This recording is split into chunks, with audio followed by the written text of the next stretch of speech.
Hello, this is Dr. Paul Cottrell, and I'm going to be going over the news for Saturday night. Let's start with Al Jazeera and their live broadcast.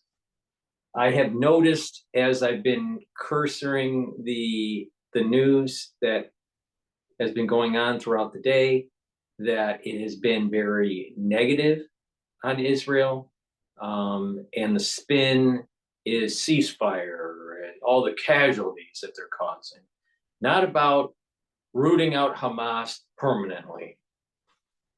And oh, by the way, watch for the terms that these ultra liberals use, like captives. Instead of hostages that Hamas took, they're calling them captives.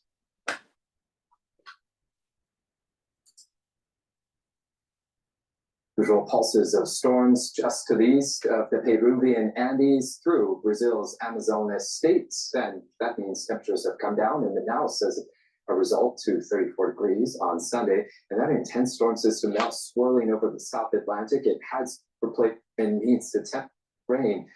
It's like for the first time in 8 weeks on a weekend, it's going to be the Republican Party burning in politics. We know. Here we go. With the top stories this hour, Israel has once again targeted the Jazeera neighborhood in northern Gaza. The school sheltering thousands of Palestinians was hit. More than 200 people have been killed during bombardments of that refugee camp since Wednesday. Sirens have gone off across central Israel after Hamas launched several rockets from the Gaza Strip. Explosions were heard in the skies above Tel Aviv and at least 10 other towns.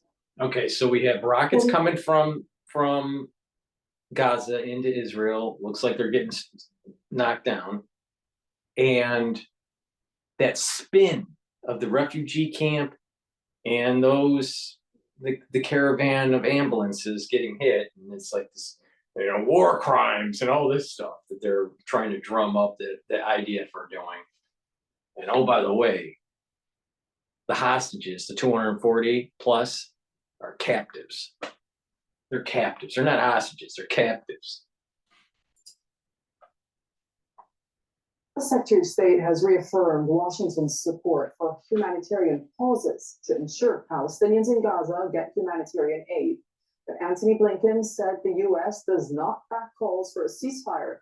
He's been meeting foreign ministers from several Arab countries in the Jordanian capital. A pause and a ceasefire are basically the same thing. And by pausing, yes, you may be helping civilians, but you're also allowing Hamas to rearm, retrench, to prepare. If Hamas was winning, why would they want a ceasefire? Amman. Alan Fisher has more from occupied East Jerusalem. It was a warm welcome for Antony Blinken in Amman, but the cold reality is Arab countries see the US position supporting Israel as unsustainable.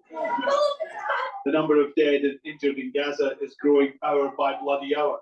The damage to homes, hospitals and roads changing the face of a place no one can escape. Jordan's foreign minister was blunt with his message.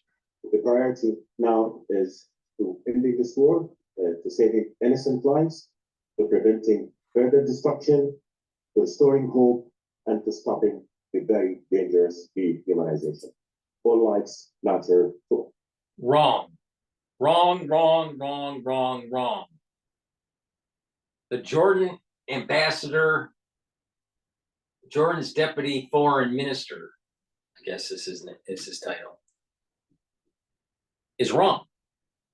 Kicking the can down the road like they did in 2006, like they did in 2008 and 2009, and in 2014, is only escalating the number of casualties. And we're moving towards unconventional means in the region by the terrorists, and potentially even by the Allied forces. The job has to get done. Don't foul the falsehood that ceasefiring will save civilian lives.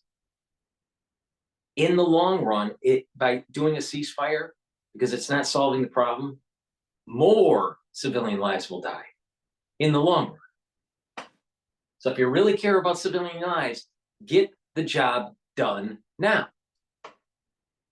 He's wrong. He's absolutely wrong. Now, what could happen if this goes, full war? Jordan may be carved up for Israel.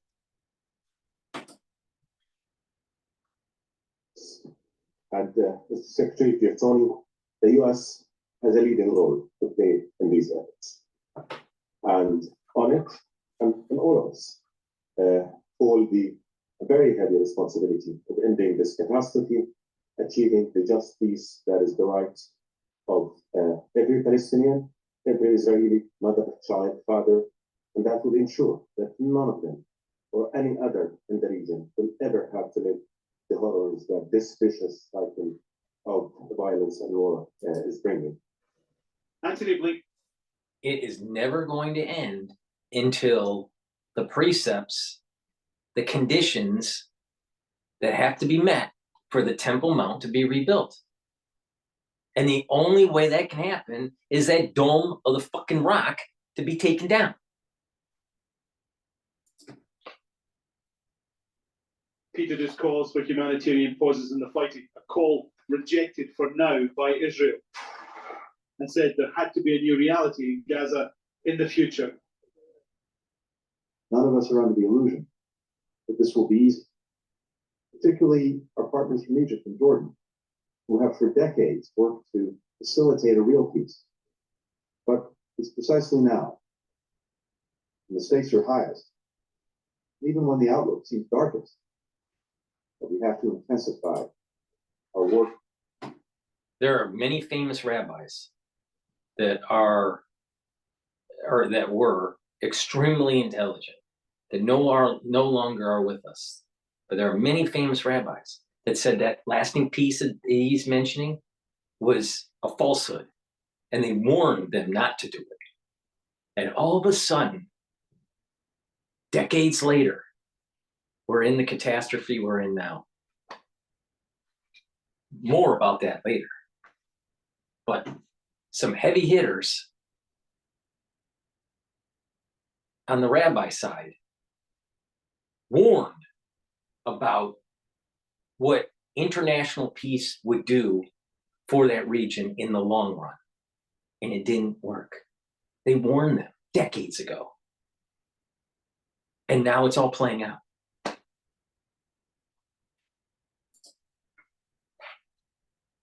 Meet this moment.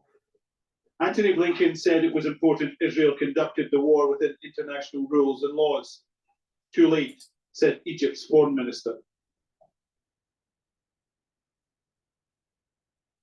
This is a different war than any other war. This is biblical, and this is being ushered in because all mankind is bad. All mankind has a part in this, especially the international community forcing peace in that region where certain things just have to go full war. You can't delegate this away. You can't socially engineer this away. There is a higher intelligence running this.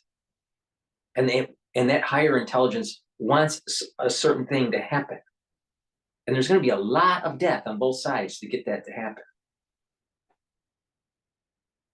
These clowns, these international clowns, they don't understand what they're doing. They're only making the situation worse.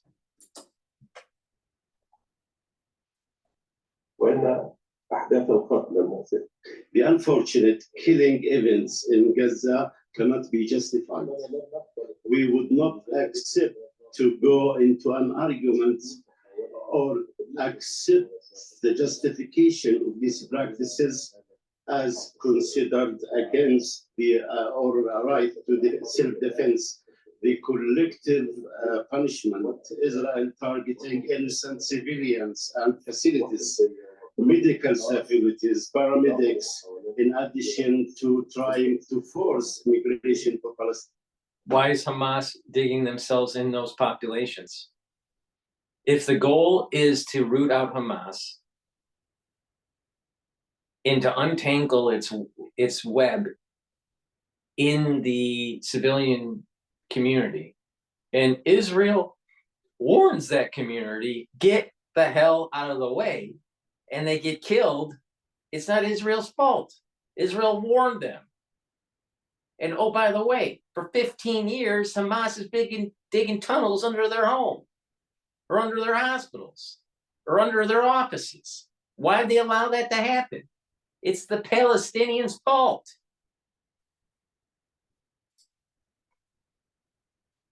To leave their lands. The US Secretary of State is now on his way to Turkey when news of his visit sparked protests. Antony Blinken knew the sort of reception he would get when he went to Amman. He will leave knowing that the Arabs are angry. The United States is not doing more I can care to if the stop the Arabs are killing angry. in Gaza. Alan Fisher, Al Jazeera, in occupied East Jerusalem.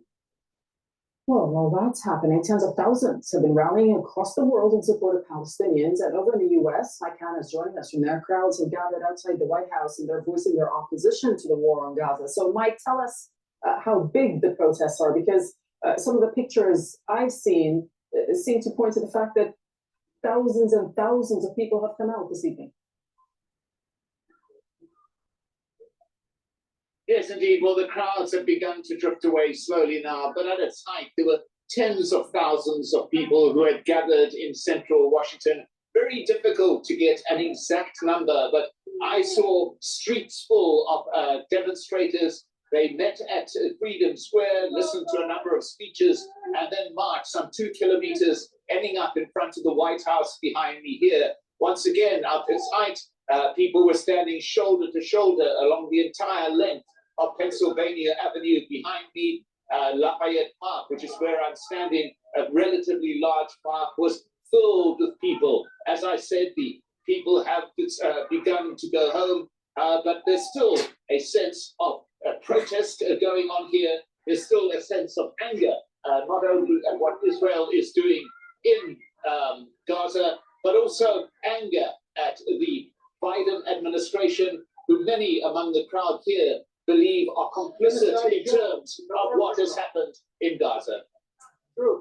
Okay, Mike, I'll stick with you for a second, even though we can see some of the protesters behind you. According to one survey, Mike, that I was looking at, Arab American support for Biden has plummeted to an all-time low of about 17%. But if we look at the bigger picture here, where does U.S. public opinion stand on the Israel-Gaza war right now? Well, there has been a nuanced change in that opinion in recent weeks. Initially, it appears there was total support for Israel in terms of what was happening, but this gradually began to ebb to a degree, and that was directly related to what was happening in Gaza itself. The realization it would appear That is total bullshit, because the protests that almost immediately started to happen in the United States was very pro-Palestinian, anti-Israeli, almost right away. Almost right away. Now, the media was very pro-Israeli when the news was coming in from October 7th and October 8th, maybe even October 9th. I would agree with the mainstream media, except CNN and MSNBC. Now, but the protests on the street were almost immediate pro-Palestinian. That was the problem. The anti-Semitism came out right away. See, he's not being truthful about that. Or is, I think it's a mischaracterization of what was really going on in the United States. And it's not by surprise that as the civilian casualties start to go up, that the public opinion is going to change. But it doesn't matter what the public opinion is.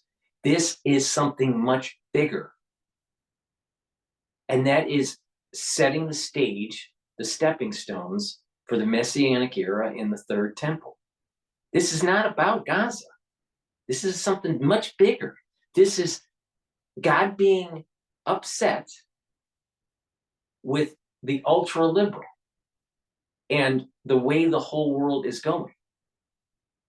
And there is now, instead, you can't get your, or you can, humans, you can't get your house in order, the divine will. There are agents coming in from above down to fix this. And it's not going to be pretty, and it's going to be very bloody. And it doesn't matter what the ultra liberal thinks, because in the end, the ultra liberal will be shown that they have been completely wrong on this, and that it will eat itself.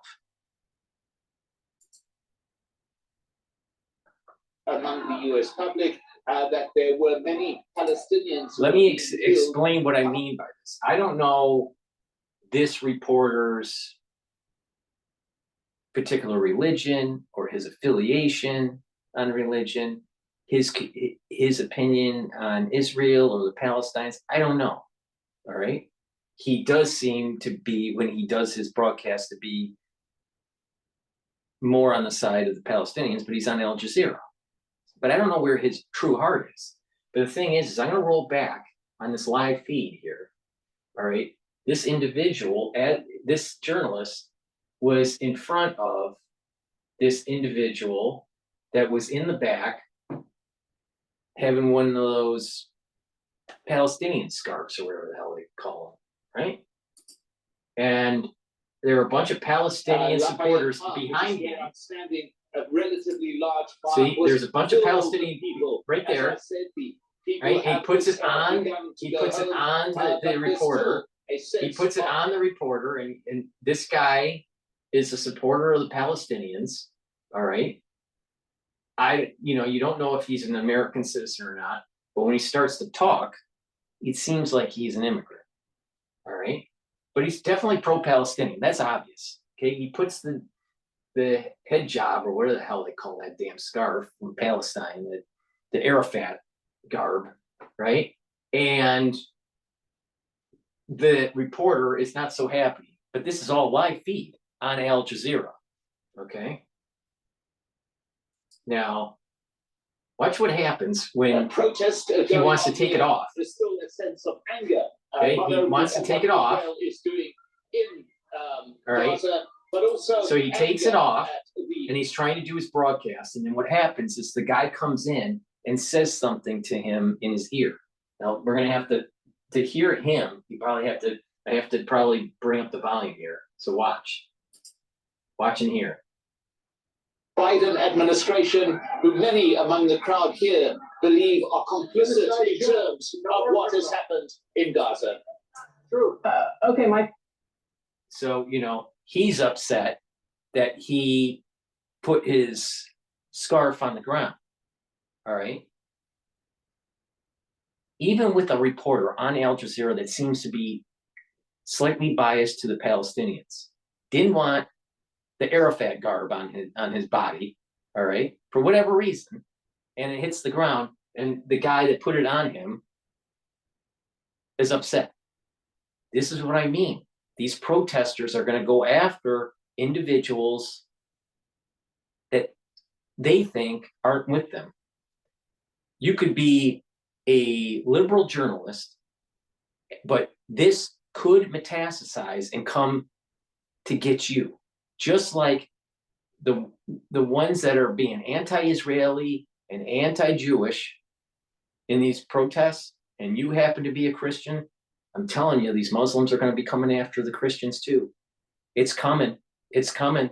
It's already been warned by the Prime Minister of Turkey that that this is ushering in a new crusade. We all know what that means. It's Islam and Christianity, a war between them, right? And the speech from the Hezbollah leader, was basically, this is an Islam versus Western world, conflict. And he was warning the Western world. I'm telling you, this incident right here on Al Jazeera is a little hint of that divine spark that I was telling you about, where God is showing you that there is a fallacy with the protesters' argument, the protesters' hearts, and that'll come and get you, and that it'll go after even the journalists, not just the Christians, not just the Jews, but after the journalists too. Mark my words on this, because I'm telling you, these people are from the attribute of Ishmael and the attribute of Esau, and they're wild animals. They are wild animals. They are beasts. They are beasts of the field. And the Torah has warned people for thousands of years about this issue.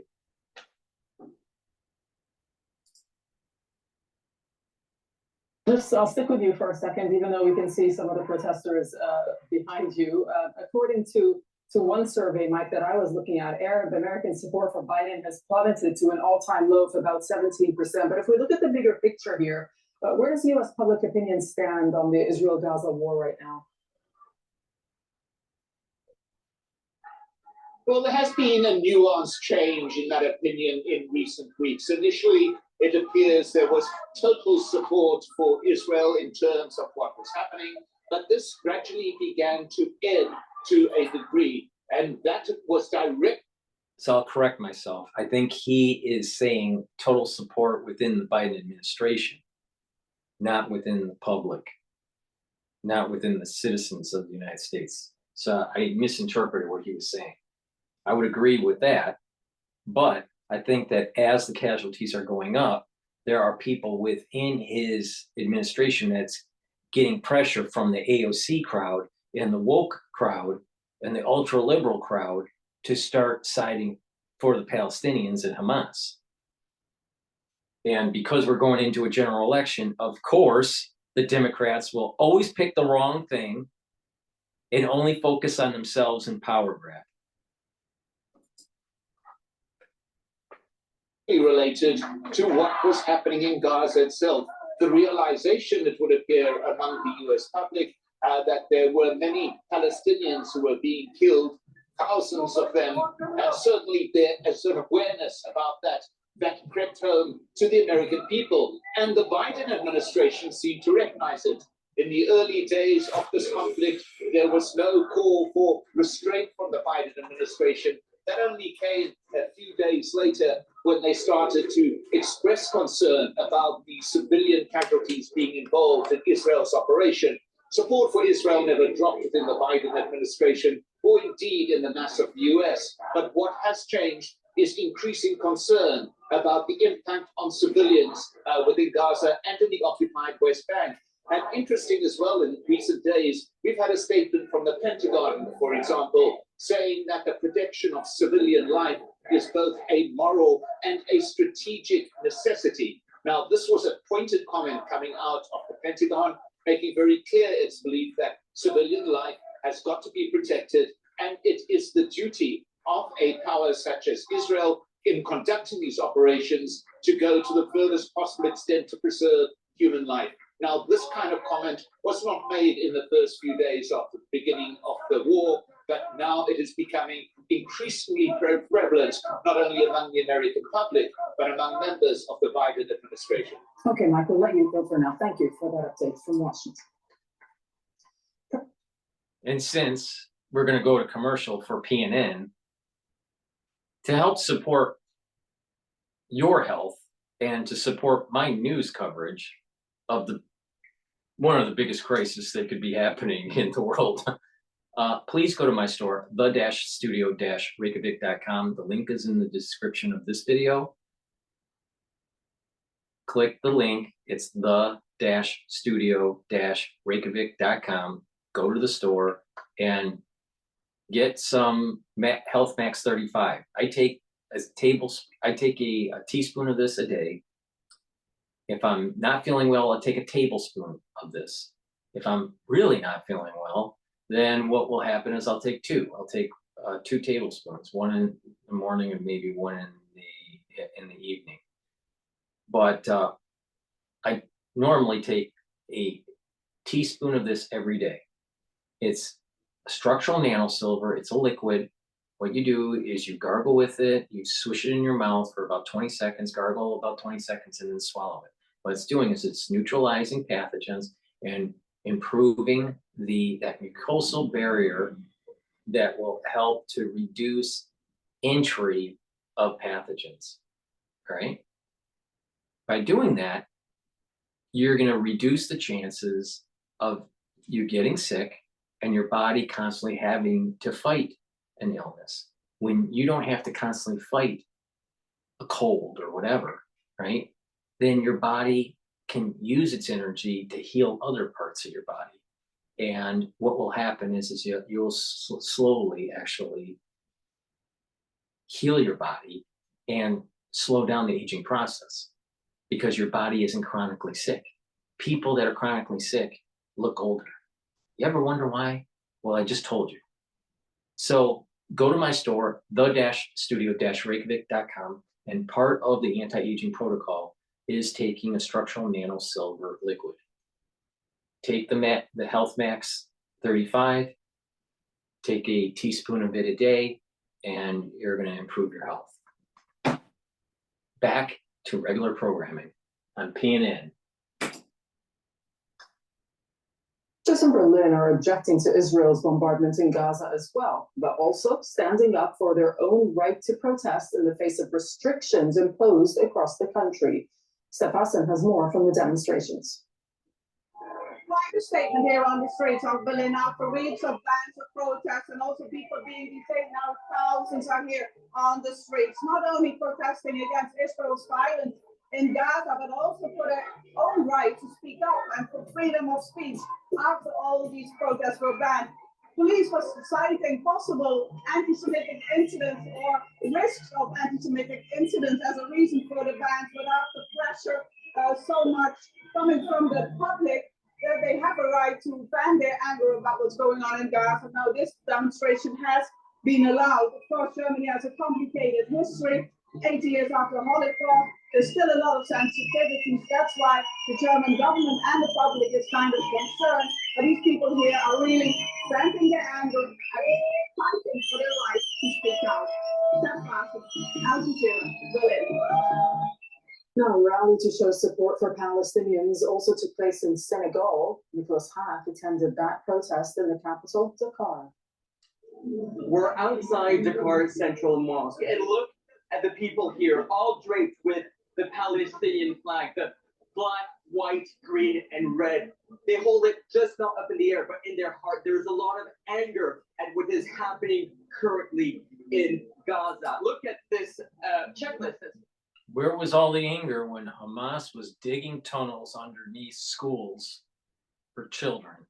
Where was the anger when Hamas was digging tunnels underneath hospitals? Where was all the anger when Hamas was digging under the residents of the communities that are all along the Gaza Strip? And no one seemed to really care. For 15 years. But Israeli occupation checklist, genocide, ethnic cleansing, apartheid, annexation, fake democracy, free Palestine. Now, your name is Arwa Dillon, right? You're a student of medicine from Morocco living here. Why is it important for you to hold up this checklist? Because of course, as a Muslim, as a human, as wherever the prison is, I'm standing with Palestine and I'm against what is going on right now because this is what we are witnessing. It's a genocide and we are against it. So we have to stand with Palestine because we do believe as Muslims, as humans, that Palestine will be free. Thank you very much. There is a lot of anger as Arwa just. No, it won't be. It's not going to happen. I'm telling you, Israel's going to the borders that were of biblical origin, and the Temple Mount is going to be rebuilt, and it's not going to involve the Palestinians. Sorry, honey. Explain and a lot of frustration.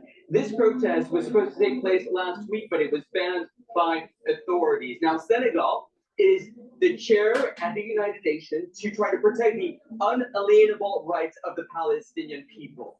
And amongst a lot of Senegalese, there's anger that their government is not doing much, is not doing more to stand up for Palestine. It has a moral obligation, they say. And that's why we're seeing so many people here gathered. There's also people who are Senegalese, Lebanese. There's a huge community here, all of them standing united, asking for the violence to stop immediately. Nicholas Hawk, Al Jazeera, Dakar.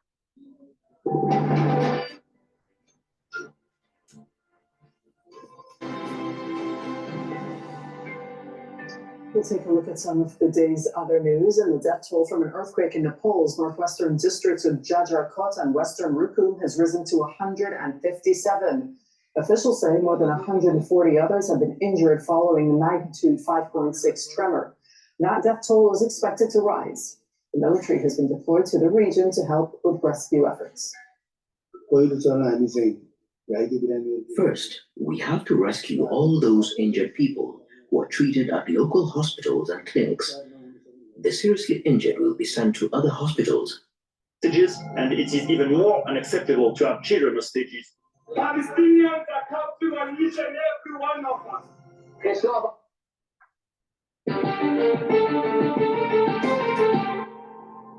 Israel's military response to Hamas's attack last month shows no sign of ending anytime soon. More than 8,500 Palestinians have now been killed, and more than half of the Gaza Strip's population has been displaced since October 7th, when Hamas broke through the fence surrounding the Gaza Strip and killing hundreds of Israelis and taking more than 200 captives as hostage. Israeli forces have devastated the Gaza Strip by air, by sea, and by land for weeks, and said they will, quote, continue and intensify until Hamas is eliminated. The United Nations says that a humanitarian catastrophe is unfolding before our eyes, and Palestinian hospitals are collapsing due to fuel shortages. Meanwhile, American President Joe Biden is staunchly defending Israel and calling civilian deaths, quote, the price of waging war. And the conflict has gone global, with its effects being felt everywhere, from soccer clubs to university campuses. So where does it go from here? Today, we're talking with Miko Peled, a former Israeli soldier who now advocates for peace, and he's the author of The General's Son, Journey of an Israeli in Palestine. Miko, thank you so much for joining us today. There is widespread support across the Israeli political spectrum for current actions. You're a real standout.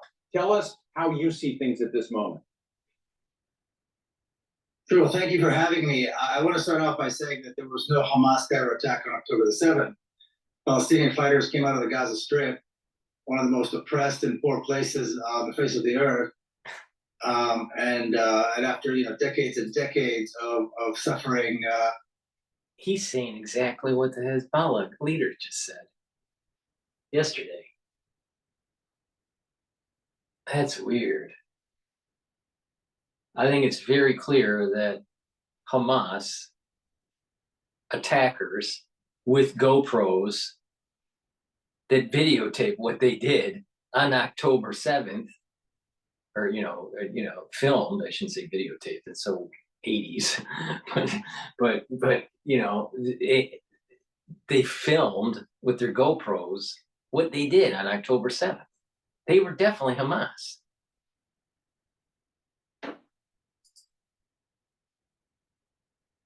Violence and brutality, not to say savagery, at the hands of Israel, and a cruel and unreasonable, needless siege on the Gaza Strip. They came out and they managed to almost take over half of what is Israel today, and to paralyze the state of Israel for weeks. And so that is I believe a more accurate description of what took place. The state of Israel was caught off guard. The Israeli military has been once again shown to be nothing more than a paper tiger. And now, because like a gangster that's been humiliated, they're taking their vengeance on innocent civilians, killing thousands upon thousands of civilians. Only for that doesn't hold water because of what happened in Rosh Hashanah and not being able to blow the shofar. And it was the 50th anniversary of the Yom Kippur War. And the rabbis decades ago warned that false peace wouldn't work, right? That this interim international peace that they were trying to do. They warned about giving land back, after, the war, and it's coming home to roost. They warned decades ago that this was coming, and it's here. It's here. God is upset with Israel, but he's also upset with the Arab world and the world at large. I'm telling you, this is not of human hands. There's something divine going on here. The revenge. There's no strategy here. There's no real understanding of how to solve. There's no real intent to protect the Israelis, so to speak, to provide safety. It's not a question of self-defense. It's a question of brutality and revenge, because Israel was humiliated, and now they need to prove a point, so they're killing as many Palestinians as possible, which, by the way, has not stopped the Palestinian fighters from continuing to fight. And they entered with ground forces just a day or two ago, and they've already got close to 10 or 12 Israeli forces that have been killed. Right, Nico, I have to just jump in. I mean, I need to be clear. I see it believe very, it's very 25 IDFs right now have been killed. That's my understanding at this moment. You, and this is an interview with you, but I also just want to say, in terms of framing, when I have been watching the Israeli-Palestinian relationship for a long time, I feel like the underlying tectonics have been wrapped in a whole series of grievances and injustices. It's very hard for me to hear someone say these are freedom fighters, given the horror of what we saw on October 7th. There needs to be, this is part of a campaign to always paint the Palestinians as a wild, uncivilized mob that will behead children and rape white women. None of that is true, and many of the hundreds of people were saying that most of the Palestinians weren't as aggressive as Hamas. Now, it's for sure that women and children were killed brutally during October 7th. That's a fact. The evidence shows that Hamas did it. That's also a fact. It is also a fact that is written down for thousands of years that Ishmael and Esau are wild beasts. Another fact. Israelis that were killed were apparently now, according to Israeli testimony, according to testimony of Israelis who were on site, many of the Israelis who were killed by Israeli fire, by the Israeli military itself. So we don't really know how many were killed, if any, by the Palestinian fighters. As to the beheading, of course, hurting children, killing children is a terrible thing. But I want to point out here that when Israel drops tons of bombs on residential neighborhoods, what do you think happens to the children inside these homes? Are they not beheaded? Are they not, just their little bodies destroyed? Do they not die from the gases and the fumes and the fire? And not to mention, yesterday we heard from Dr. Matt Gilbert that there are over 2,000 Palestinian children in Gaza missing. And missing means that they're somewhere in the rubble and nobody can reach them. So that's even worse than the ones that have been killed. So the savagery here is not what we see on the Palestinian side. The stories of savagery that were perpetuated in the beginning were proven to be lies. We have seen a consistent policy of savagery and murder of civilians, not to mention beheading of children, if you want to talk about that. I don't want to get too descriptive here. What happens with the phosphorus and so on when it falls on the small bodies of children. And we've seen this going on for decades. The Israeli savagery didn't start on October the 7th. It's been going on for a very long time. So I think that, in my opinion, at least, is a much more accurate description of what took place. We're going to agree to disagree on that, but I am interested in a conversation that has begun to, show some sprouts in Washington, and it worries me a little bit. It's really about the day after. What does the future of Gaza look like? What does the future of Palestine look like? What has to be there? I've been asking, what about the day before this happened? Because this was largely an ignored conflict where people were not moving with ambition and purpose to figure out how the Palestinian-Israeli situation could lead to something credible and solvent when it came to peace and the rights of Palestinians. So, that was the day before. Let me ask you how you measure what the day after needs to look like in terms of after this conflict, given the fact that there was so much just shoving it under the rug the day before October 7th. Yes, I think you're right. This is a historical moment right now, and I think this is an opportunity. With all the pain and the suffering and the horror that is taking place in Gaza, this is definitely an opportunity to grab the bull by the horns and to make real political demands, to fight for real political gains, or to achieve real political gains for the Palestinians once and for all, so that this does not happen again. If we're talking about tomorrow, we want to prevent this from happening again. And you're right, the fact that this was ignored and somehow people expected, Israelis particularly expected they can go on living like this while millions of Palestinians are being, living under these horrific conditions just a few kilometers away is not realistic. So what are we looking at? I believe it all depends on what kind of negotiations are going to take place. The problem is that the Palestinian issue is an orphan. There is no real Palestinian, there is no organization, there are no countries that are supporting the Palestinian cause for freedom and justice. And so what needs to happen now is there needs to be a demand, not just for a ceasefire. Ceasefire is going to happen when the sides decide to stop fighting. What needs to be demanded right now is an absolute immediate end to the siege on Gaza, an absolute unconditional release of all Palestinian political prisoners, and a demand for a one-person, one-vote elections over all of historic Palestine to create a real democratic state all over historic Palestine. Nothing less than this. The Palestinians have proven two things. Number one, they're absolutely capable of paralyzing the state of Israel.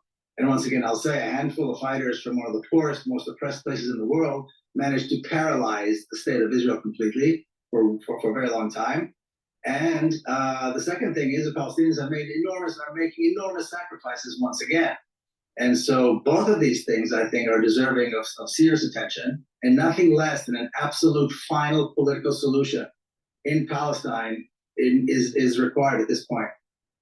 Now, the United States, Miko, is supporting Israel's military campaign for the moment, and it is also saying it will not call for the ceasefire, just as Prime Minister Netanyahu has said he will not engage in a ceasefire right now. And we are, in the United States, instead pushing humanitarian support. How do you see this U.S. role, and how do you see the humanitarian needs right now, and how they might be better achieved? Well, once again, if you talk about the United States has been complicit in Israel's genocidal policies for a very long time. This is not new. They've been supporting it with arms and money and political cover. So this is nothing new, only that they're anti-Zionist activists. See what I mean? These are these ultra-liberal types that are coming even from Israel. Not all of them have blue hair. I'm sure that he doesn't follow the precepts of the Torah too closely.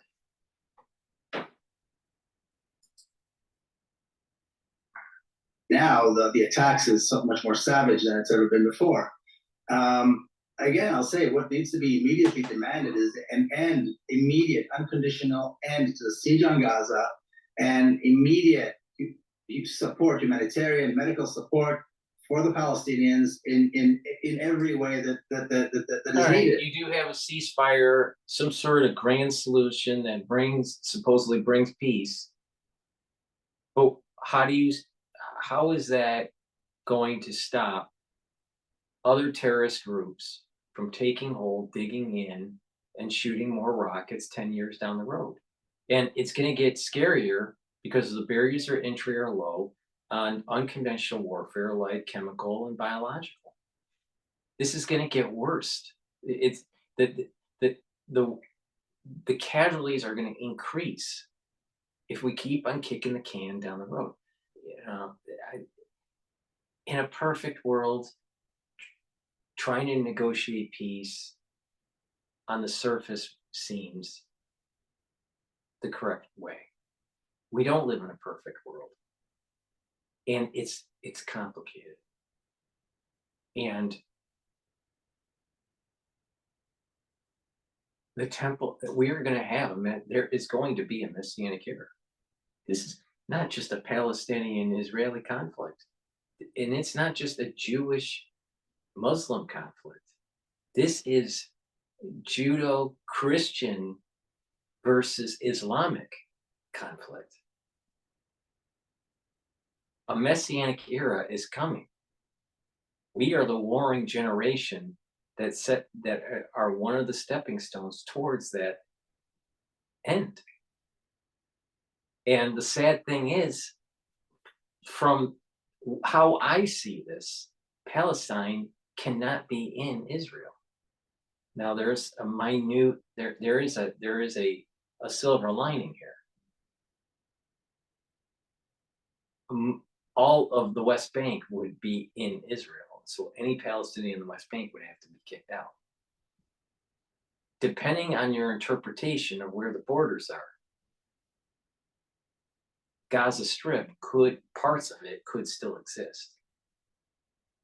All right.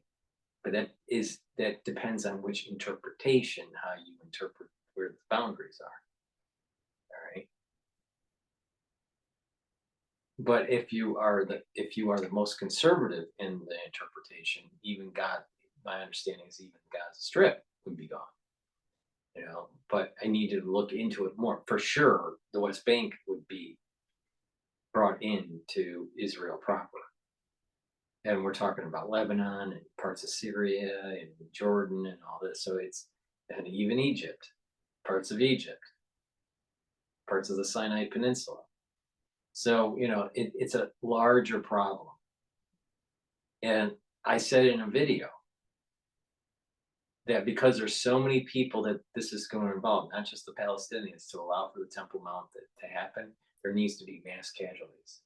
And to have mass casualties in a relatively short amount of time, you're talking about unconventional warfare. This is leading to unconventional warfare. And when that happens and you have a depopulation in such mass numbers, it's not just going to be regional, it's going to be global. And so this is also part of the retribution of mankind. It's the use of these non-conventional means to depopulate the world so it reaches some sort of peaceful end. We're all at fault here. You really think that God, listen to this clown, probably doesn't follow, I bet he doesn't even eat kosher food. All right, but let's just say he does some stuff. I'm willing to bet that he doesn't, right? And he's this activist for Palestine, right? And he's an Israeli, you know. You really think that God, even though he's Israeli, is going to be really proud of the stance that he's taking? Really think about it. He's going, you know what the Torah is, whatever his name is, Michael or whatever. And are you following it? The answer would be, you know, in the high tribunal when he dies, he's being asked these questions. You know, do you know what the Torah is? Yes. Or did you follow it? No. What did you spend your time on? Did you study Torah? No. What did you spend your time on? I was being interviewed on Al Jazeera to promote the Palestinian cause. Do you think that it's going to get him into the pearly gates of heaven? I mean, really? I mean, no. He's going to be spending a little bit of time in Gehenna, right? I'm telling you, the liberal logic is going to eat itself. Watch. You know. But we're going to go to commercial for PNN. Go to the-studio-reykjavik.com, right? That's the-studio-reykjavik.com. Link is in the description of this video, in all my videos, and get your structural nanosilver lozenges. I have sweet menthol in a 20 count, green apple in a 20 count, and blueberry in a 100 count, and also honey lemon in a 100 count. And the 100 count honey lemon and blueberry are drops. They're smaller, so they're in a drop form, and they're, you know, that you they're smaller lozenges, really. And that's the reason why you get a 100 count with the drops, and you get a 20 count for the larger lozenges. In addition, I have partnered up with Rainbow Herbals, and we have created a product, a detoxification bar that can be used as a deodorant that you use every day. It's in citrus, and the other scent is peppermint tea tree. It's for males and females. It'll help to detox your body, and it's great as a deodorant. It's made from high quality, all natural essential oils from the Himalayas. All right. And you will be amazed at this bar and the quality of this bar and how it can actually help heal your body by the detoxification. And it's a deodorant. So you'd be amazed at the quality of this. It is a little bit more expensive than your normal deodorants out there, but your normal deodorants don't detoxify your body. This will help to detoxify your body, and it will be a deodorant for you. It's for males and females. It's in citrus and in peppermint. I prefer the citrus scent, but that's me. Other people prefer the peppermint tea tree scent, and I just don't like peppermint. But, you know, it's okay. I don't have to like peppermint. Also, on my store, Get Clarity Factor. This helps to reduce the brain fog, helps you to focus on your work and focus on your school. A lot of people have brain fog. A great way to get rid of brain fog is to take Clarity Factor and drink filtered water. Get rid of that fluoride. Do not drink tap water. Fluoride is terrible for you. Get it out of your diet. Get it out of your toothpaste. Get it out of your water. Take Clarity Factor. This is going to help to keep those dendritic connections. It's going to get your brain firing faster, and it's part of the protocol, you know, to slow down the aging process because you want your brain to be active. You get those products by going to my store, the-studio-reykjavik.com. The link is in the description of this video. Back to your normal programming on PNN. And that means rebuilding hospitals. That means providing all the medical needs that are required, rebuilding homes, rebuilding, creating a reality that Palestinians in Gaza are able to live a normal life like free people anywhere else. 30 trucks or 20 trucks or 50 trucks or 100 trucks are not going to solve the problem. Palestinians, the world has turned Palestinians into beggars, and it's not to any fault of their own. They're turning Palestinians into refugees and into beggars. Palestinians need freedom. The conversation should be, how do we end this slaughter, this savagery by the state of Israel? There was a ceasefire in 2014. Why did the Palestinians allow for their leadership to be corrupt, to skim money from the international community, especially the US, and make their pockets richer, and allow Hamas to dig in for 15 years? This is a problem. This is a problem. The Palestinians have been they've been given freedom. They didn't do so well with the freedom. They mismanaged it. Going on for 75 years. Granted, there are ups and downs in the savagery, but this is, right? It's been savagery for 75 years, nothing less.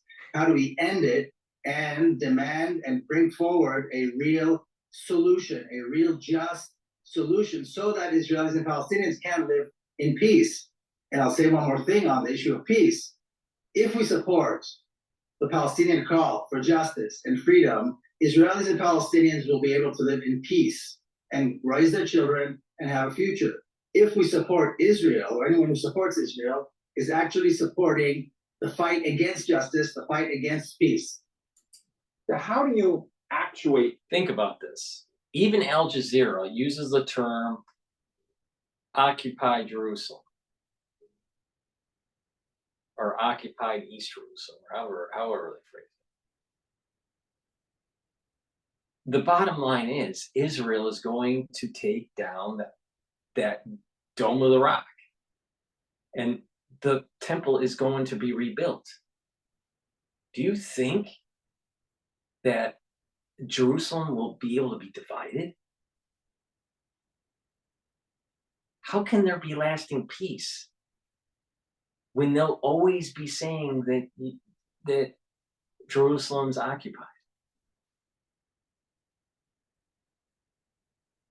This is why the Palestinians, the only answer is to go back to the temple boundaries, and Palestine is gone. It's gone. Sorry, gone. Go into the other regions of the world. And, and the thing is that the other countries surrounding the Temple Mount, the other countries surrounding Israel will get a blessing. Everyone will win on this. Instead, you would rather to try to get what Israel, they want, intuitively, they want the land that Israel needs to reboot the machinery to bring down the blessing. Right? The Temple Mount and all of its sacrifices and all the praying and all the nuances is a machine. And it communicates and and if it's done right, it brings blessing down. It's a machine. It's a very metaphysical machine. You don't see gears and all that, but it's a spiritual machine. Yeah, right? They don't know, and they cannot. They don't know how to build it. They don't know how to use it. They can't. I mean, there's certain things that have to happen with the Kohanim and the Levies to boot up the machine. Right? I'm using modern terms, right, so people understand and how important this is. The Muslims don't know how to boot it up, nor do they know how to build it. The Jews do.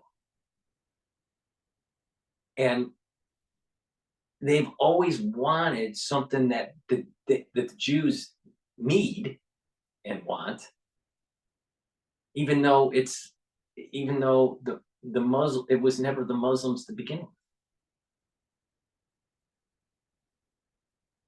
That's where this is all. It's very biblical. This is not about land. It's about the machinery and the rebooting of the machinery.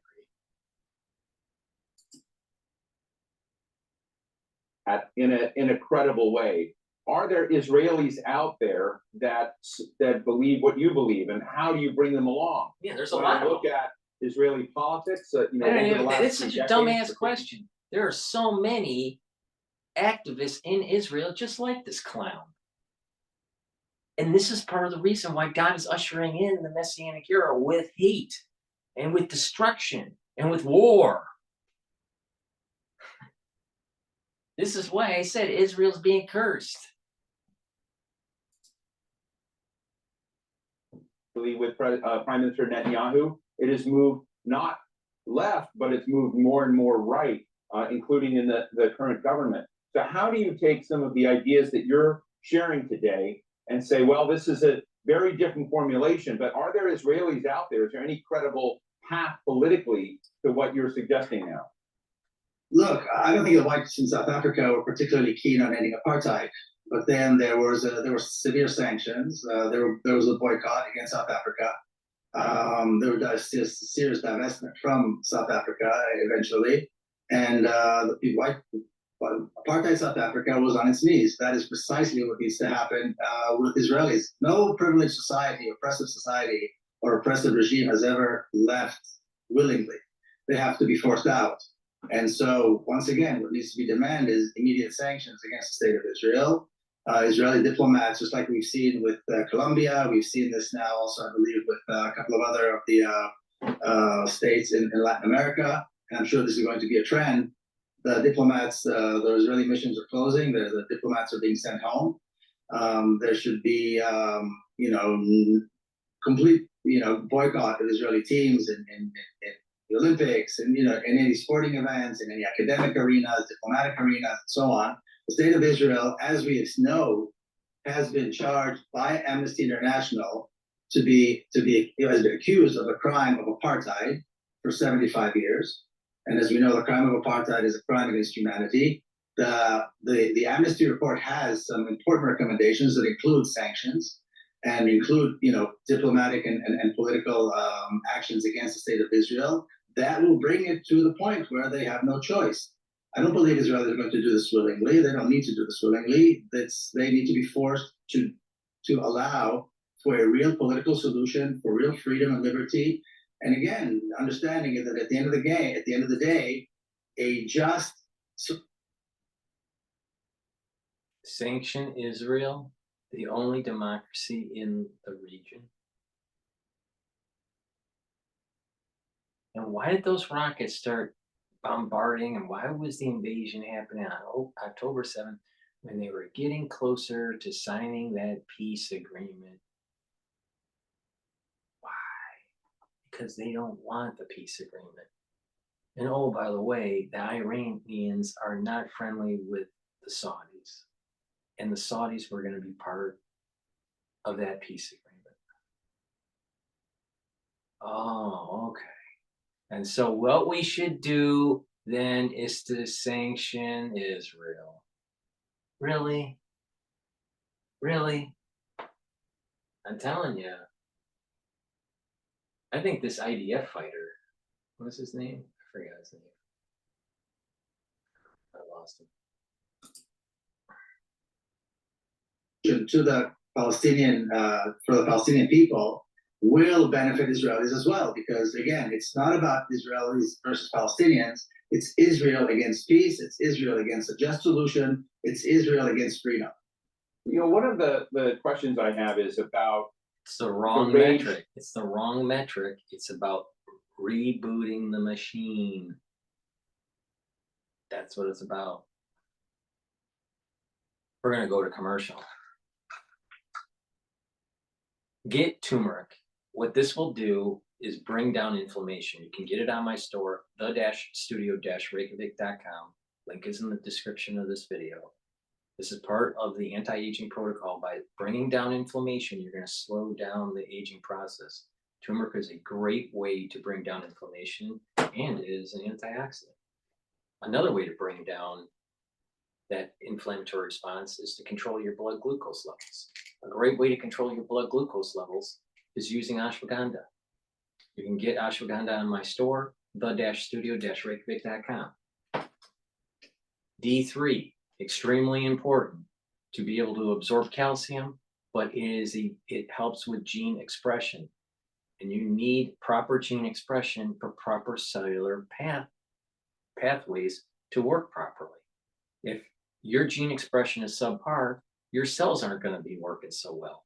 And it just so happens that by taking D3 when you're not feeling so well will help to get rid of infected cells because it helps with apoptosis. And I said that back in 2020 and people didn't listen. And there are neuroscientists that still don't understand that it helps with the apoptotic pathway. Probiotic. This will help to get that proper gut biome that you need to help with absorption, but also with metabolism and that communication between your gut and your liver. And if you have a healthy communication between your gut and your liver, you're going to have that your pathways, your metabolic pathways faster and more efficient. And that's going to make you heal. That's going to allow you to detoxify. That's going to, because your liver is a major detoxification organ. It's not the only thing that the liver does. But it's a major function. It helps to do, gluconeogenesis also, and processing lipids. And there's lots of things that the liver does. If your liver isn't healthy, then you're going to age quicker, right? But you need a good gut biome to help along this whole process, you know. Not just that, a good gut biome will help with the skin. A good gut biome will help to improve your mental clarity and your cognitive function, but also reduce depression, reduce you know, the way you feel mentally at times is due to the way the health of your gut. So a healthy gut, the proper gut biome is going to improve your health and slow down that aging process. You know, you'll be able to absorb energy better. So it's very important. So let's go back to Al Jazeera. After a terror attack, and I know that you see it differently, but you know, when I sort of saw 9/11 happen and I saw the United States react, and Joe Biden said we overreacted, we acted in blind rage, and he encouraged Israel not to be blinded by the same kind of rage that, in America's case, led it down the wrong direction.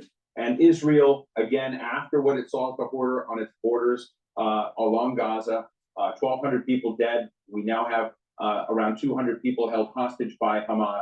How do you, in this moment, if you were to advise the government, if you had that opportunity, would you navigate this moment? Because there is just rage across Israeli society about what happened to them. Well, this rage is completely unjustified. You know, if anybody should be outrageous, it's the rest of the world. If there should be rage, there should be rage around the world against the treatment of Palestinians in Gaza, against the Palestinians who are held in Israeli prisons, against the fact that Palestinians are denied water, not only in Gaza, but throughout all of Palestine. It's the fact that Israel has been killing Palestinians in the West Bank wholesale through settlers and soldiers and so on. So, I mean, if there's any cause for rage, I believe the rage should be on the other side. And if we want to talk about terrorism, again, I'll argue on that point once again. Dropping a one-ton bomb on a building and killing civilians is an act of terrorism. When out of 2 million people, a handful of fighters come out, you drop a big munition like a bunker buster to get to the tunnels. Hamas dug into the civilian population. And that civilian population was warned. They didn't get out.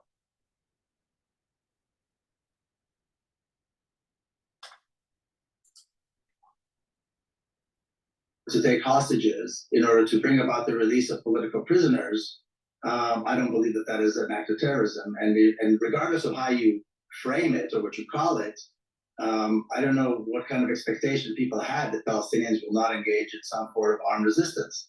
Being held, being treated the way they have been, being killed, and being, you know, the horrors. I won't get into the horrors, but they've been going on for 75 years and they're well documented.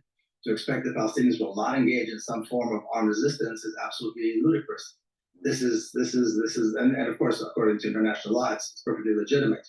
If we're talking about acts of terrorism over the last 75 years, actually, I would talk about crimes against humanity, which are far worse. Israel has been engaged not only in terrorism, Israel has been engaged in crimes against humanity, specifically ethnic cleansing, specifically the crime of apartheid, as has been, like I said, documented by the Amnesty International reports, which for some reason people are very comfortably ignoring.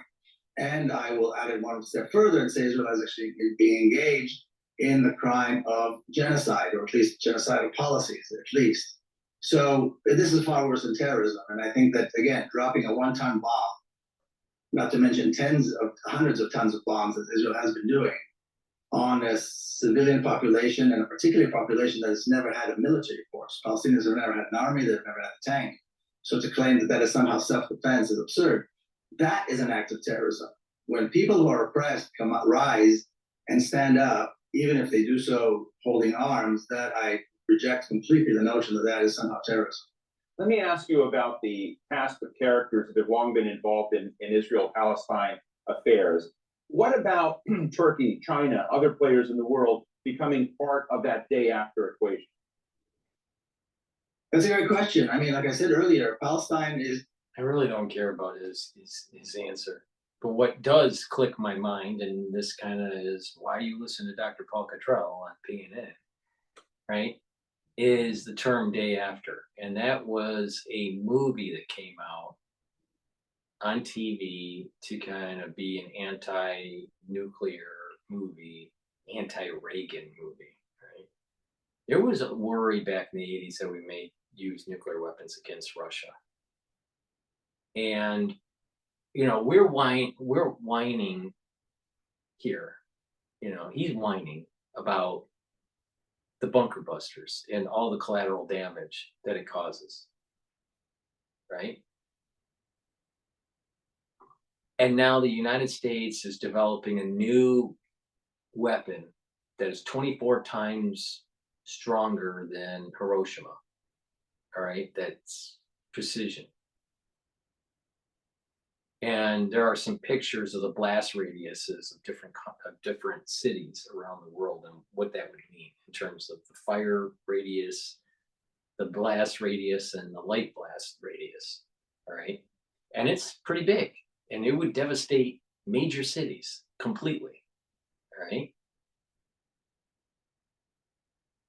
Most people in those cities of that blast radius would be non-combatants, would be civilians. So the United States takes the stance that collateral damage in a war situation is not a war crime. And we are developing weapons that extend the collateral damage. A bunker buster, to get to the root, literally the root of the problem, which is the tunnels where Hamas is hiding, there's going to be collateral damage. And Israel shouldn't have been using just one. Israel should have used 100 that day.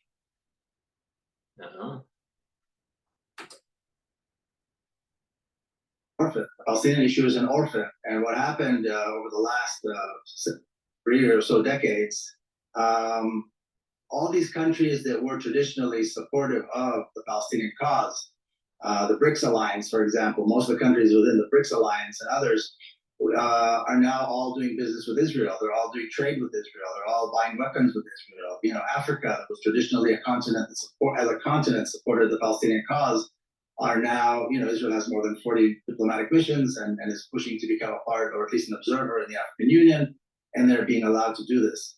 And of course, that is a very serious problem. I think it's less important who the players are and more important what the content is. People need to understand, the world needs to understand, and I think we're seeing this now on the streets when we're seeing all these, you know, massive protests in the streets and the calls for justice. The calls for justice are very clear. You can either have justice or you can have the state of Israel. The state of Israel, not Israeli people, the state of Israel needs to go. The state of Israel is an apartheid state. It needs to be replaced with a free, democratic state of Palestine, you know, free Palestine, free democratic Palestine, an all historic Palestine, one person, one vote elections. And we have, you know, we've seen this happen. We have a roadmap. We've seen, you know, fascist, dictatorial, and an apartheid regime in South Africa fall and be replaced by democratic governments, by democracies. And that would be the end of the Jewish people in that region, because what would happen is that there would be a Palestinian takeover of the Knesset. And the whole idea is this is moving towards biblical times, not democratic times. I don't know. I just totally disagree with this guy. Purchase your lignans on my store. It's the-studio-reykjavik.com. This helps with hormonal health for males and females, and also it will boost up your immune system. It's powdered. It's in a powder, so you mix it with a smoothie or hummus, or just mix it with water and take it every day. I also mix it with my probiotic in the afternoon when I eat my hummus. Take vitamin C. This is a good antioxidant, but it's not as strong as C60. And this is very important for not just fighting colds, but also to improve your skin. Vitamin C is really important for that dermal layer, for that cross-linking with collagen. So get collagen and C6 and vitamin C as a healthcare protocol by taking that collagen, taking the vitamin C, and drinking 64 ounces of filtered water. You're going to improve your skin, and you're going to improve it even better when you actually put the silver gel on the skin at night. Leave it on your skin overnight, and you're going to notice that your skin's improving, and you're attacking this problem from the top, the topical layer, which is the silver gel, and you're attacking the problem from the dermal layer, the lower layer, by taking the vitamin C, the collagen, and drinking the 64 ounces of water throughout the day that's filtered. You can give it an extra kick and improve your skin even quicker by also taking C60 and resveratrol. The C60 is a very strong antioxidant, so it's getting rid of those reactive oxygen species all over your body, but it's also getting rid of that cellular stress at the basal layer of your dermis. And the resveratrol is getting rid of senescent cells, and it's also a strong antioxidant. So when you do that, you'll notice that your skin is improving, and this gel will help to tighten the skin and clear it. Not just that, it will neutralize pathogens. So when you're in that cold season or you're worried about something out there, put it around your mouth, around your nose, inside your nostrils, lightly coat, around your ears, lightly coat, and around your eyes, lightly coat, and it will be active for 5 hours to neutralize pathogens. In addition, get my soap, or not my soap, get my toothpaste. My soap is over here. Get my soap. All right, it's a structural nano silver soap. I have it in different scents. I think I have 5 different scents. So go to the store, the-studio-reykjavik.com, and get the structural nano silver soap. This helps to neutralize pathogens. It's a high quality soap. In addition, to improve your oral health, get my structural nano silver toothpaste. It's the best toothpaste that you can get. And you can support my work by going to the store, the-studio-reykjavik.com, and purchasing this toothpaste. Get a few tubes of this. This is a great product. It helps to whiten your teeth, freshen your breath, reduce that gum inflammation, and it's neutralizing pathogens. All right, and by doing that, you're improving your cardiovascular health and reducing valvular problems for your heart. So take this toothpaste. It's the best toothpaste you're going to be able to buy. It's way better than anything Alex Jones sells. So go to my store, the-studio-reykjavik.com, and get the toothpaste and help support my work. Multivitamins, it's really important. Get those cofactors for those cellular processes. Get this multivitamin on my store, the-studio-reykjavik.com, and you're going to start improving your health. Again, what is the protocol? The core of the protocol is neutralize pathogens with structural nanosilver, like liquids and gels. Reduce reactive oxygen species by taking C60.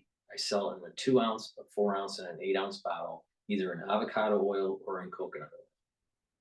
That C60 will absorb reactive oxygen species. Because of the molecule, it can recharge and absorb it. All right. Vitamin C can only absorb 1 reactive oxygen species, and it can't recharge. So C60 is much more potent. I take a teaspoon of it a day to bring down that reactive oxygen species and improve the cellular health and improve your mitochondrial health and boost up the ATP.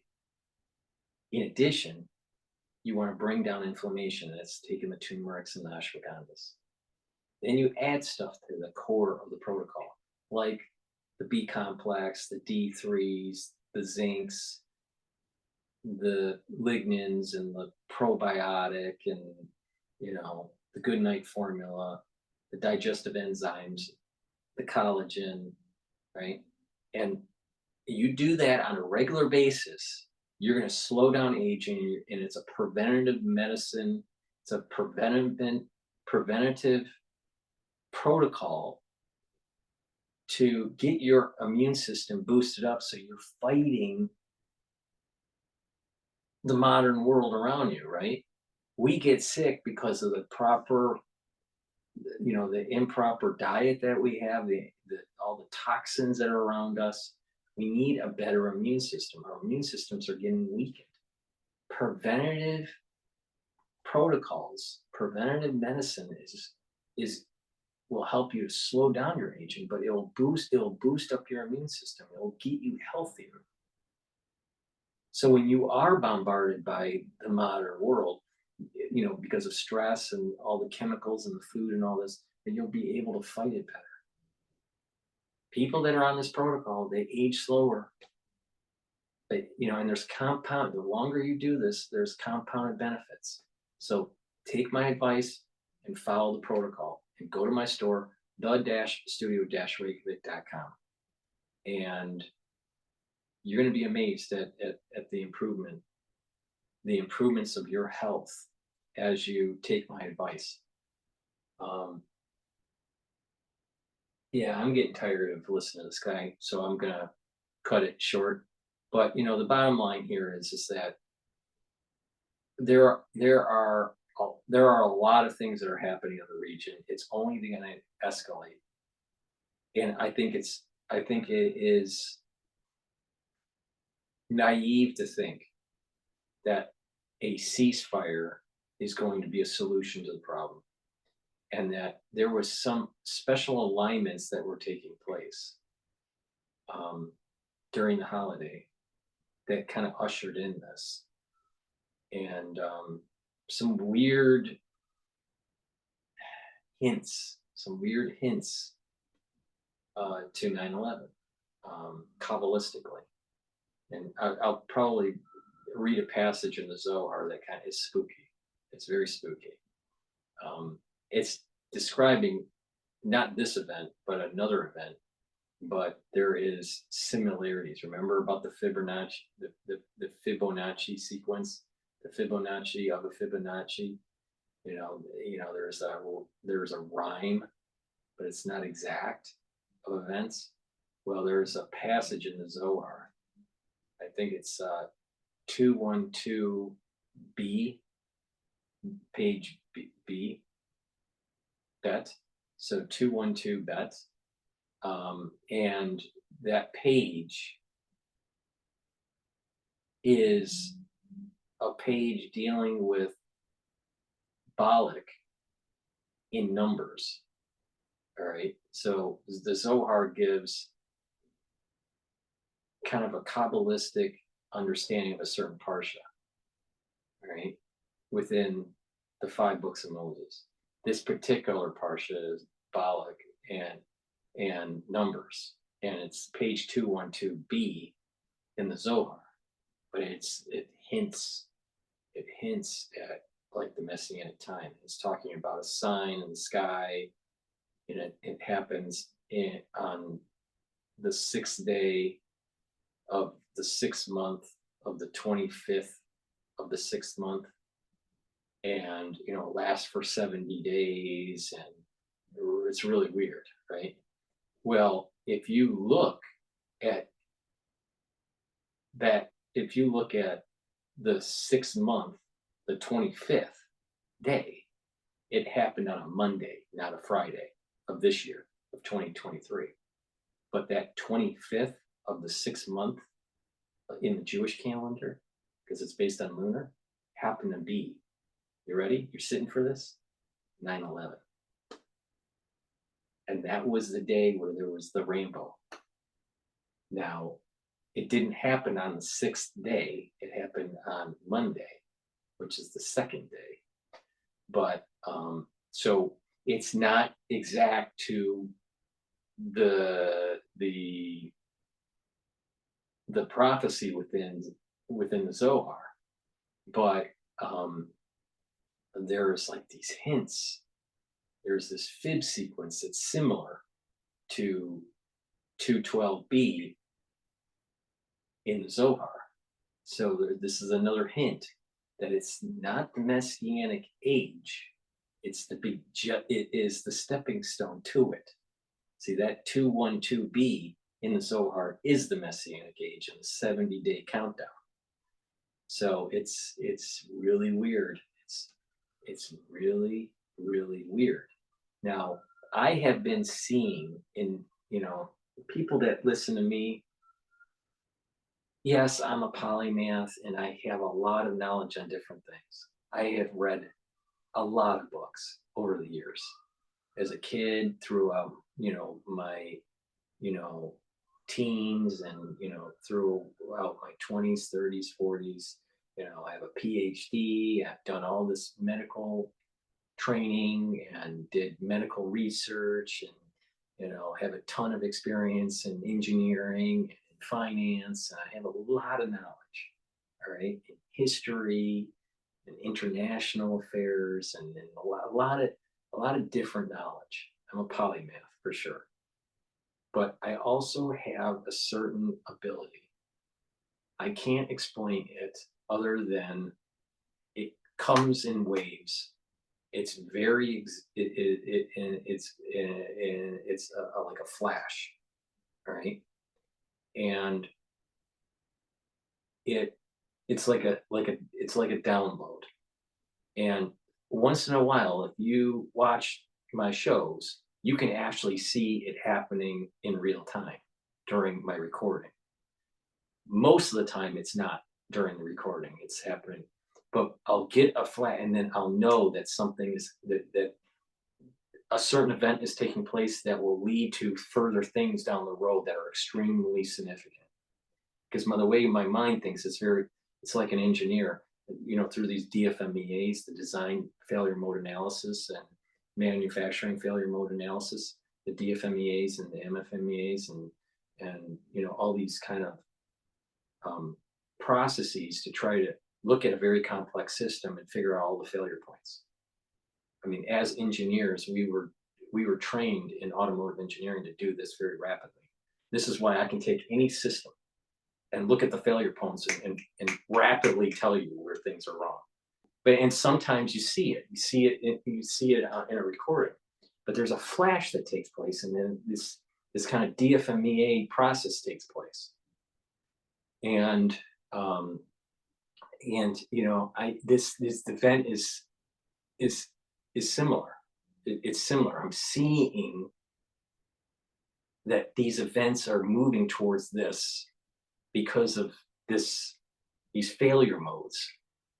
And failure modes are based on probability. That's why I always say, well, if we keep on moving towards this, then the probabilities of this and this are changing. It's a very engineering way of looking at a complex system. And everything that we've been talking about for the last 4 years has been complex systems. Everything, the biology, the human interactions, warfare, and even biblical context. So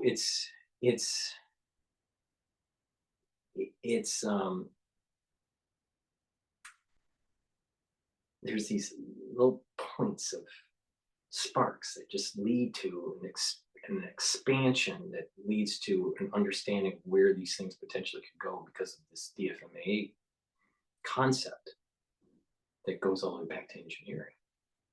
So I got off track. There's a lot of knowledge that has happened over the years for me, because of the reading and experience. I have a lot of experience, more so than most people, in many different areas, and it gives me a certain wisdom that most people don't have. And when I say something, people really need to listen. Now, you may not agree with how I say it. You may not agree with me on what I say, because it may go against your paradigm. But you gotta pay attention, because I'm not wrong. I'm not wrong. I'm not wrong. You know, and the proof is in, you know, in the many things that I said that came to light. You know, but you know, the thing is that we're moving into a world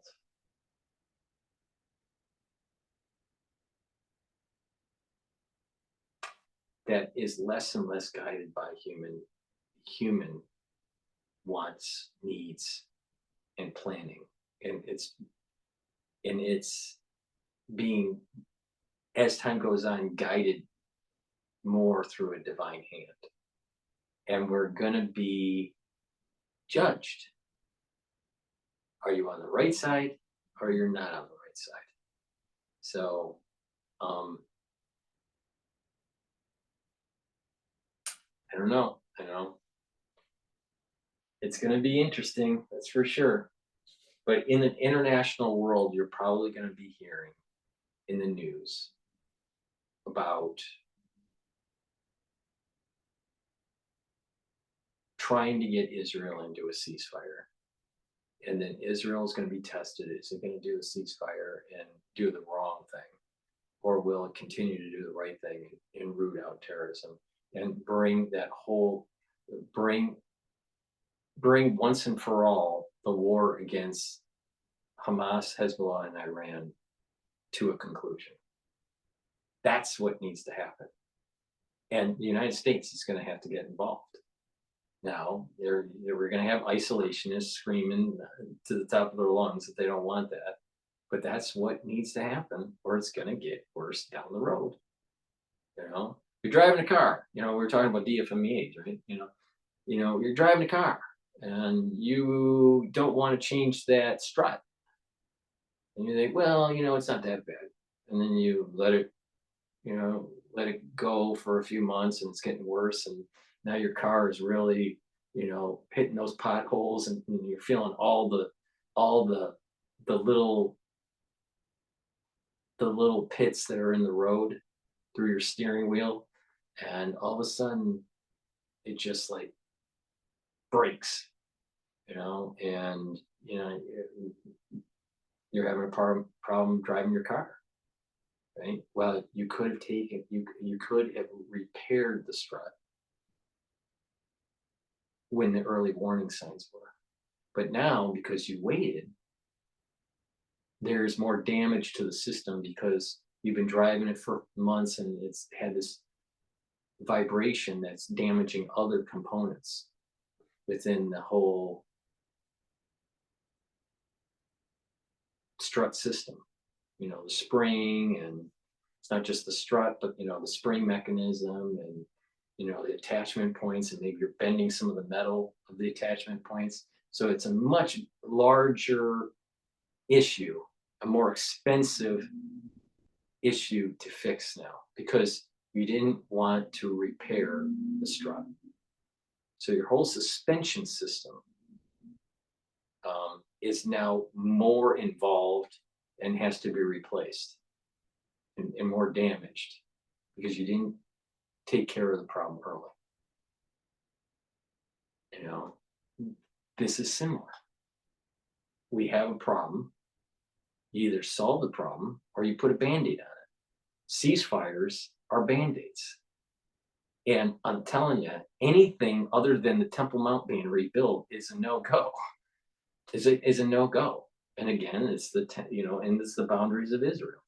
Those things are like the fixed points. You know, when a complex system, there are some constraints. You know, what are the constraints of Israel in, you know, moving towards the Messianic era? The borders and the Temple Mount. Those are the constraints. You know, there are some other constraints if you want to really go into the granularity. You know, the purification of the Kohanim and the Levites, and you know,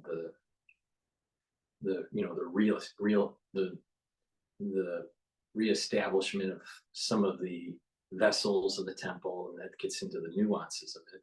But you know, the building of the Temple Mount, rebuilding of the temple, and all of its particulars with the people and the borders. Those are non-negotiable constraints in a messianic era. The messianic era is coming.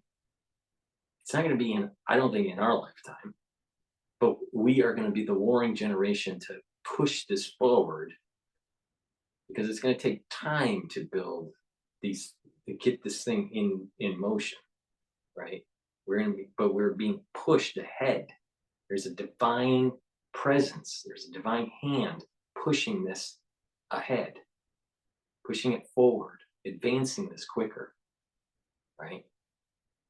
And there's other people that think that they're going to do this, some Westphalian international diplomacy, that then think this through.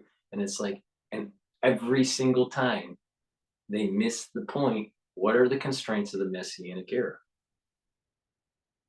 They miss the boat. I mean, they miss it by miles and miles and miles. And this is the reason why this can never be solved by typical international politics. And the sad thing is that once all this happens, everyone in the whole world gets blessed. We all get a blessing from this. But that's my take on it. All right.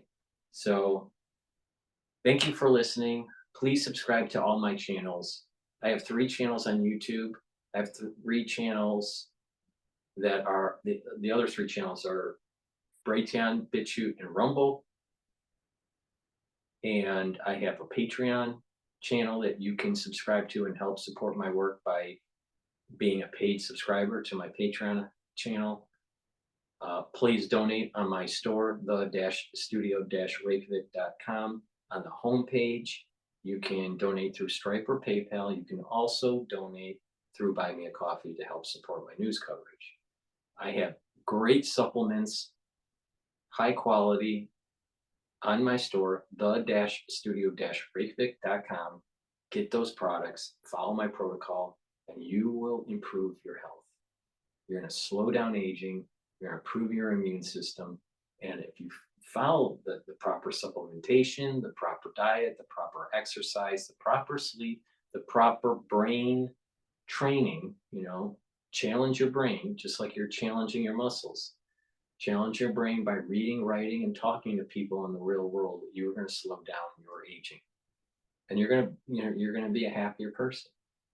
So take my advice, follow the protocols, and you're going to improve your health. Thank you for listening. Don't be a crazy liberal, all right? And, a great way to prevent you from being a crazy blue-haired liberal is making sure you get my toothpaste. Go to my store, the-studio-reykjavik.com, and you will neutralize pathogens, improve your oral hygiene, and prevent yourself from being a blue-haired liberal. Thank you for listening, and have a nice night.